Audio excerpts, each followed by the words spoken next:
Hello everyone, I'm Roberta Davis and I want to talk about gardening and why it's good for us. I'd like to start out by telling you about an interview I had with my friend Susan Moffett, Program Coordinator at Fernhollow Nature Center in Sewickley.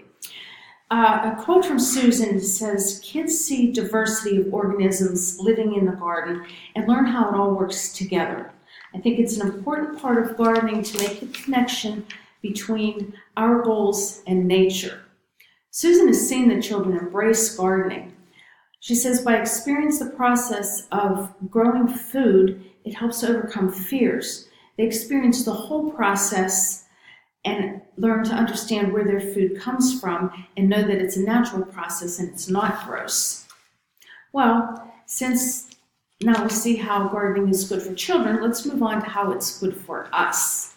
According to an article published by Michigan State University Extension in 2014, gardening helps fight many diseases, including coronary disease and high blood pressure, and also moderate exercise, as defined by the CDC, is 2.5 hours per week.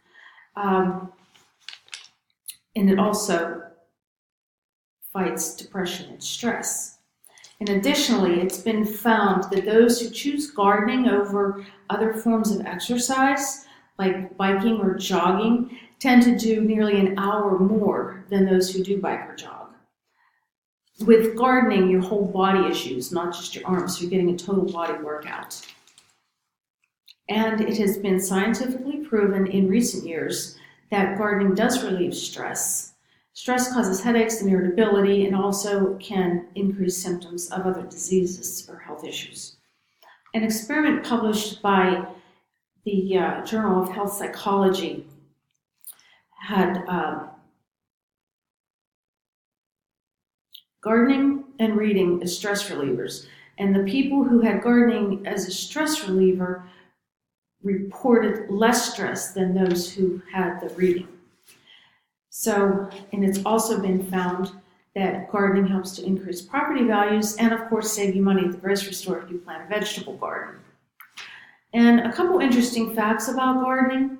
Gardening has been around for thousands of years, according to a book called Gardening by Sally Driscoll, published in 2015. It's more than a pastime, it's an art as well as a science.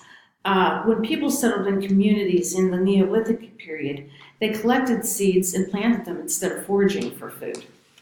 And gardening developed over the centuries, with aristocrats having large, lush gardens and the commoners perfecting the container gardens and kitchen gardens.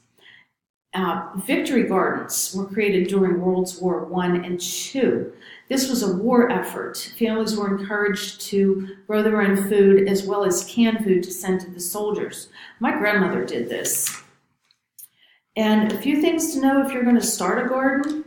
You can start your seeds indoors in little pots, put them in a sunny window, and when you move them outside, make sure you have your garden tools, your gloves, your knee pads, your hat, and you also need compost to condition the soil and provide nutrients to the plants. You can make your own compost using organic things. You don't want to put any oil or any meat in it, and you just pile it up in a pile, and there you have it.